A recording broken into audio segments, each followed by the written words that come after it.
Banyak orang yang bersedia menjadi pengurus gereja, senang dilantik, senang diangkat menjadi prodiakon, menjadi ketua kombas dan sebagainya. Tapi selanjutnya tidak berkomitmen untuk melayani.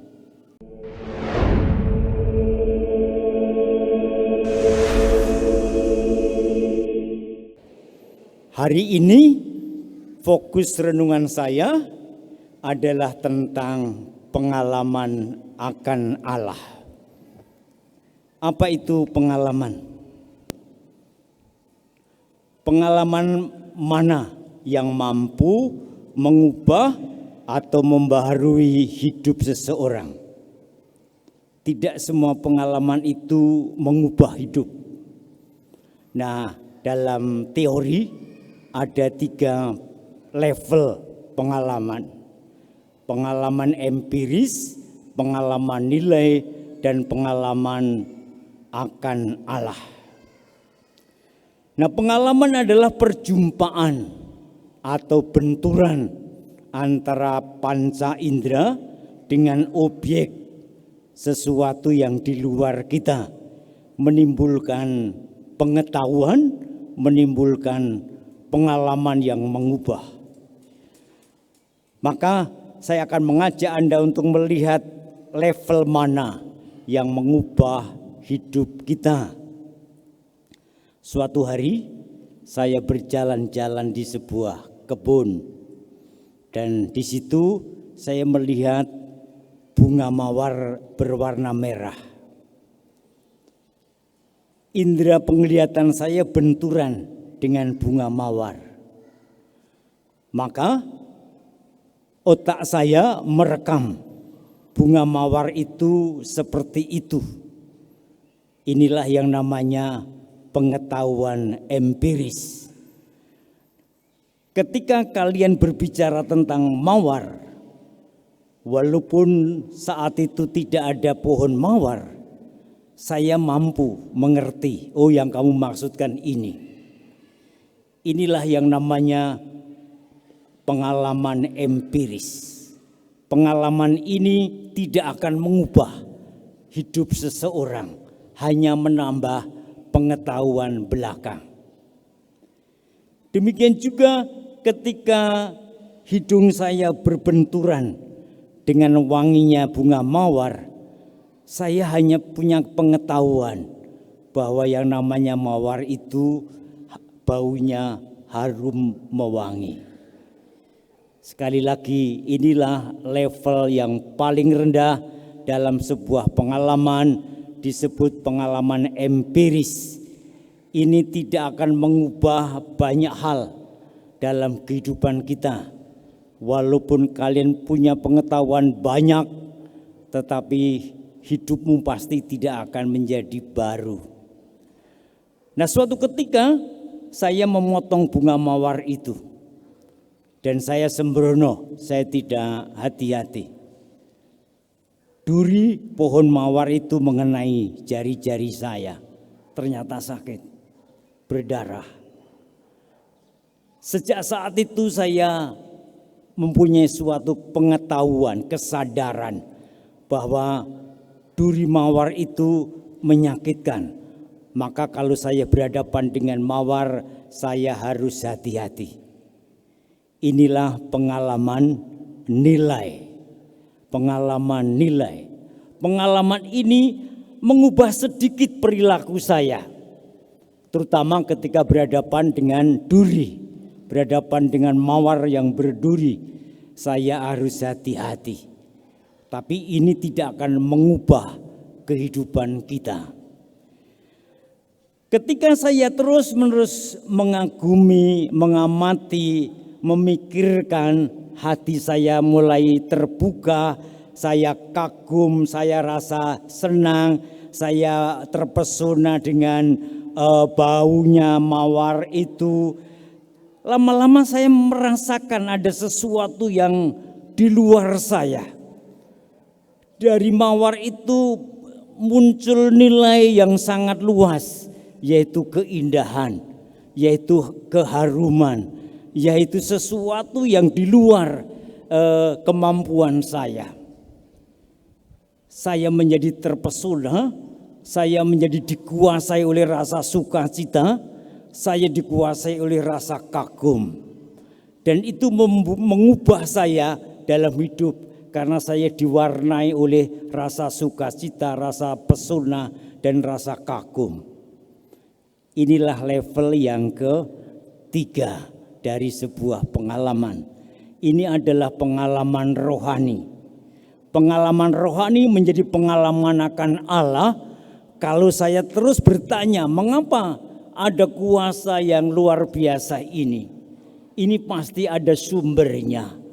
Nah, sumbernya saya simpulkan adalah Allah sendiri. Nah, saya ingat sekali bagaimana pengalaman pertobatan Santo Agustinus.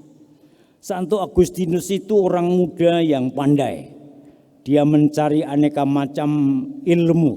Waktu itu ilmu manikiisme, ilmu kesaktian. Tapi semua ilmu dikuasainya, namun dia sama sekali tidak berubah. Tetap menjadi anak muda yang nakal. Suatu ketika dia berkunjung ke Milano, Italia Utara. Dia bertemu dengan seorang uskup namanya Ambrosius. Di situ dia merasa diterima, dia merasa dicintai dengan tulus, dia merasakan menjadi bagian dari uskup Ambrosius itu. Dari sejak saat itulah dia berubah. Maka waktu dia pulang ke Kartago, ke Afrika, dia ditanya oleh teman-temannya, ilmu apa yang kamu dapatkan dari uskup Ambrosius itu sehingga kamu bisa berubah hidupmu? Dia mengatakan sama sekali dia tidak memberi pelajaran apa-apa. Dia tidak memberi dogma apa-apa. Mengapa kamu berubah? Itulah yang saya kagumi. Mengapa saya berubah? Saya merasakan diterima, saya merasa dicintai, saya diperlakukan sebagai anak yang dia rindukan. Sehingga ini mengubah cara saya hidup dan sebagainya. Nah, dia melukiskan begini perubahan hidupnya itu. Lambat aku mengenal dan mencintaimu ya Tuhan. Engkau begitu lama dan begitu baru. Sesungguhnya engkau selalu ada di dalam diriku dan aku di luar jauh mencari engkau di sana. Aku ini sungguh-sungguh gila, berlari-lari mengejar bentuk-bentuk warna-warni indah buatanmu. Barang-barang yang tidak pernah akan ada selain di dalam dirimu. Aku menjauhkan diri daripadamu karena benda-benda itu.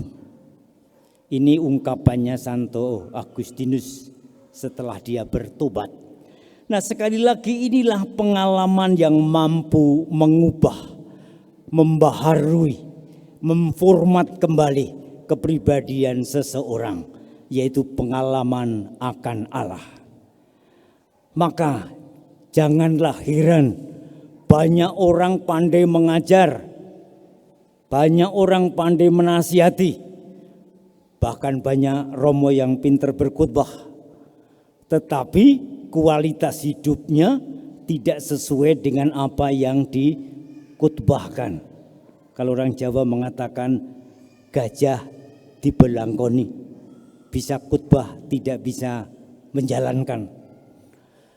Nah, banyak orang berniat untuk bertobat. Ayo, berapa kali kalian ingin bertobat? Sambil menangis-nangis, saya betul-betul menyesal, saya kilap, saya tidak mau menjalani lagi. Paling 2 hari, 3 hari, paling lama seminggu, setelah itu kembali lagi. Banyak orang yang bersedia menjadi pengurus gereja, senang dilantik, senang diangkat, menjadi prodiakon, menjadi ketua kombas dan sebagainya. Tapi selanjutnya tidak berkomitmen untuk melayani. Maka pertanyaannya adalah mengapa begitu? Jawabannya sangat jelas, karena tidak punya pengalaman akan Allah. Hanya pengalaman akan Allah, pengalaman rohani yang mampu mengubah seseorang menjadi baru, penuh berkat, dan akhirnya dia sendiri juga penuh sukacita. Nah, Tuhan Yesus hari ini mempersiapkan rasulnya dengan cara mengajak mereka pergi ke sebuah gunung yang tinggi untuk berdoa. Nah, di sana dia tidak hanya mempersiapkan para rasul menghadapi aneka macam kesulitan dengan cara mengajak mereka melihat dia membuat mukjizat, itu tidak cukup. Tuhan Yesus mengajak mereka mempunyai pengalaman sendiri, yaitu menikmati kemuliaannya bersama Musa dan Elia. Yang dipilih orang-orang tokoh, Petrus, Yakobus, dan Yohanes. Mereka bertiga dibawa ke puncak gunung yang tinggi. Di sana mereka tidak hanya menyaksikan, tetapi mereka mengalami sendiri. Yesus dimuliakan bersama dua tokoh perjanjian lama, Musa dan Elia. Dikatakan begini, ketika mereka sedang berdoa, wajah Yesus berubah, pakaiannya menjadi putih berkilau-kilauan. Inilah pakaian kemuliaan, serba bersih, serba putih. Inilah diri Anda kalau Anda dikuasai oleh pengalaman akan Allah. Pikiranmu jernih, hatimu bersih, tidak neko-neko, tapi lurus, sederhana. Ini adalah orang yang punya pengalaman akan Allah yang bersih. Nah, pengalaman akan Allah inilah yang membuat mereka itu tahan ketika Yesus nanti ditangkap, dikhianati banyak orang, disiksa, dibunuh secara kejam dan sebagainya. Pengalaman akan Allah ini membuat mereka tahan. Akhirnya mereka juga pergi mewartakan Injil kemana saja, karena mereka punya pengalaman akan Allah. Nah, pengalaman akan Allah ini oleh Petrus ingin diabadikan, ingin dilanggengkan. Maka dia berkata, "Guru, alangkah baiknya kita ada di tempat ini. Baiklah kalau saya mendirikan 3 kemah, 1 untuk engkau, 1 untuk Musa, dan 1 untuk Elia." Apakah Tuhan Yesus memperbolehkan? Pasti tidak. Pengalaman akan Allah bukan untuk dinikmati sendiri, bukan untuk didominasi pribadi. Pengalaman akan Allah pasti harus berhadapan dengan situasi konkret. Maka mereka diajak untuk turun gunung, menghadapi realita hidup, dan mereka sudah kuat karena sudah punya pengalaman akan Allah. Nah, pengalaman akan Allah bukan sesuatu yang harus dinikmati sendiri, tapi harus disebarkan menjadi kekuatan, menjadi sumber berkat bagi banyak orang dalam mewartakan Yesus. Kalian ingat bagaimana Petrus meninggalkan keluarga, kemudian dia kan keluarganya di Palestina, Yerusalem. Kemudian mereka pergi ke Roma. Di sana Petrus disalibkan dengan cara dibalik, kepalanya di bawah. Demikian juga Yohanes pergi ke sebuah pulau namanya Pulau Patmos. Dia bertapa di sana dan menulis Injil. Demikian juga Rasul Andreas, dia pergi ke India dan sebagainya. Semua karena punya pengalaman akan Allah, mereka tidak lagi memikirkan dirinya sendiri. Mereka hanya ingin mewartakan kemuliaan Yesus Kristus. Ini adalah pengalaman akan Allah. Maka saya berani mengatakan pengalaman akan Allah itu seperti butiran nuklir. Kecil, ketika dijatuhkan, dia mempunyai daya dobrak, daya mengubah yang luar biasa. Pasti kalian ingat bagaimana Saulus menjadi Paulus. Awalnya dia menjadi penganiaya, pengejar-ngejar pengikut Yesus, penyiksa. Tapi akhirnya dia menjadi pewarta ulung. Mengapa? Dia punya pengalaman akan Allah, berjumpa dengan Yesus di sebuah jalan menuju Damsyik. Ketika dia menganiaya pengikut Yesus, dia mendengar suara, "Saulus, Saulus, mengapa engkau menganiaya aku?" Saat itu dia berubah dari penganiaya menjadi pewarta ulung. Demikian juga banyak orang bisa berubah hidupnya karena punya pengalaman akan Allah. Kalau kalian orang-orang tua masih ingat Kusni Kasdut. Nah, Kusni Kasdut itu dulu penjahat kelas kakap. Tapi ketika di penjara dia minta dibaptis karena dia punya pengalaman akan Allah. Maka pengalaman akan Allah akan mengubah seluruh hidup kita. Nah, Bapak, Ibu, dan saudara sekalian, saya mengajak kalian untuk memanfaatkan masa-masa ini.